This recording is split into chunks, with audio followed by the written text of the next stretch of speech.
What's happening, party people? What's happening? And yes, this is another episode of 40 Years of Hip Hop, where we review 1,000 songs over the span of 40 years, from 1979 to 2019. And party people, I'm your host with the most, Mr. Ron.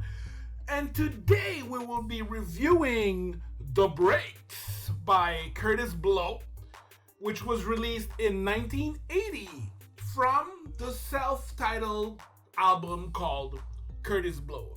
But before we get into this, party people, I just want to take a few minutes to say, oh my God, I'm so happy to be back. Volume 3, we've had so many things for you guys.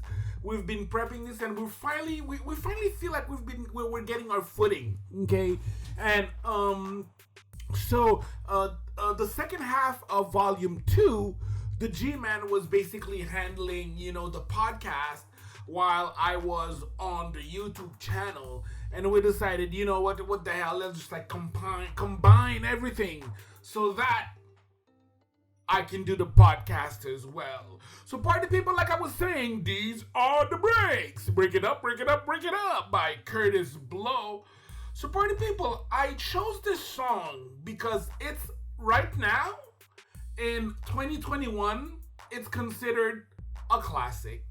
However, I feel that once that my generation of those 90s hip hoppers are going to pass, that song is going to become an oldie. We will hear it from time to time in distinct places with other elderly people. This is the demise of The Breaks.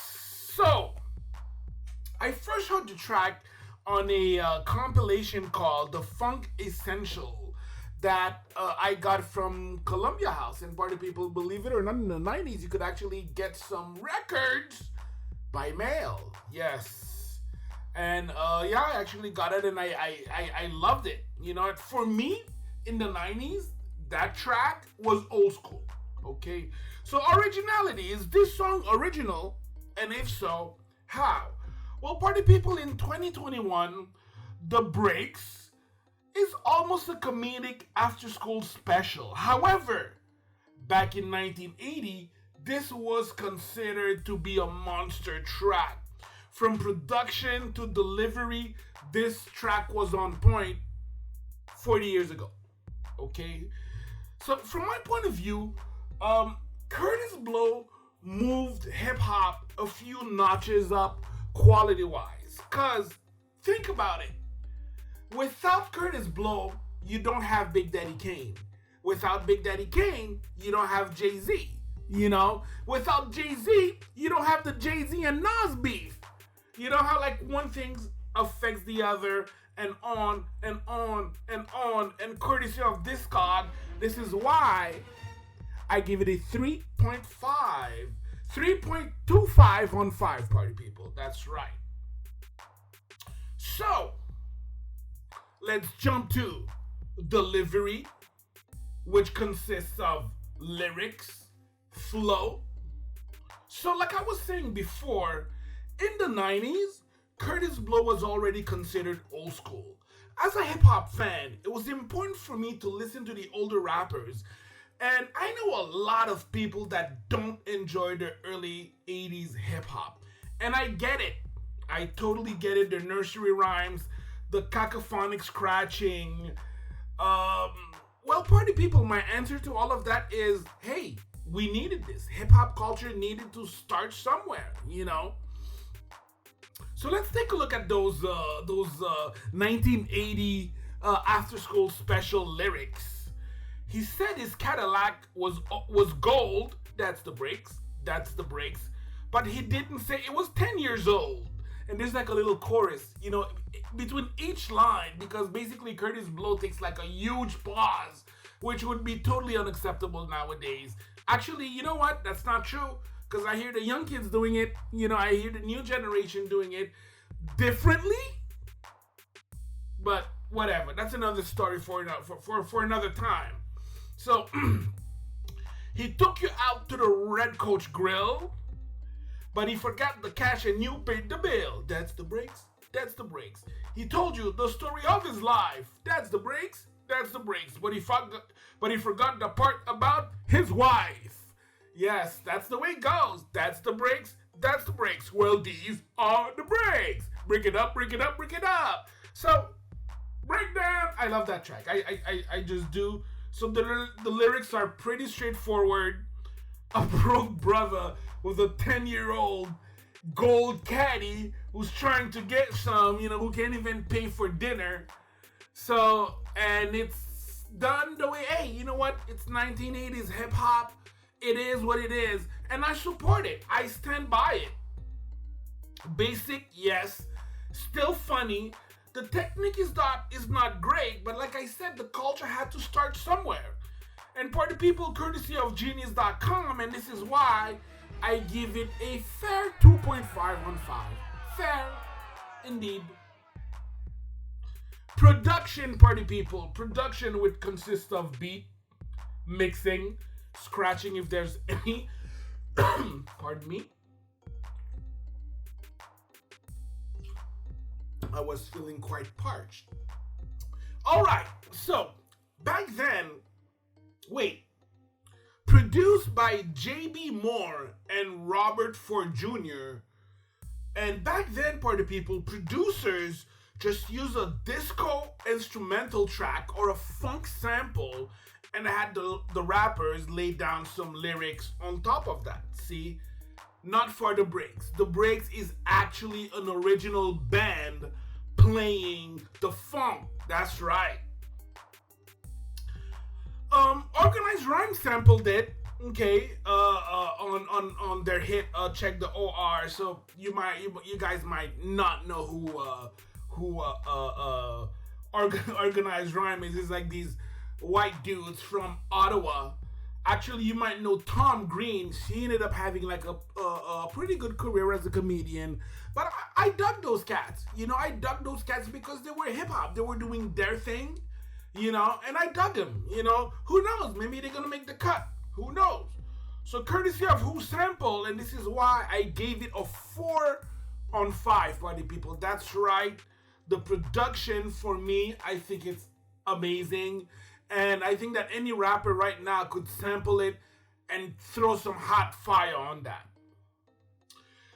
So party people, it's time for another top 55. So today, party people, we are going to see the top 5 pioneers that helped shape hip hop. And we're talking about like those cats from like the late 70s, early 80s, So we're going to start by, of course, Kurtis Blow. That's right. Number 2, we're gonna jump to Melly Mel from Furious 5. And again, I can't wait to review the message that Melly Mel's verse. A child is born with no state of mind, blind to the ways of mankind. Come on, man, yo. Grandmaster Kaz from Cold Crush. Spoonie G from the Treacherous 3. Cool Modi as well, who is another member of the Treacherous 3.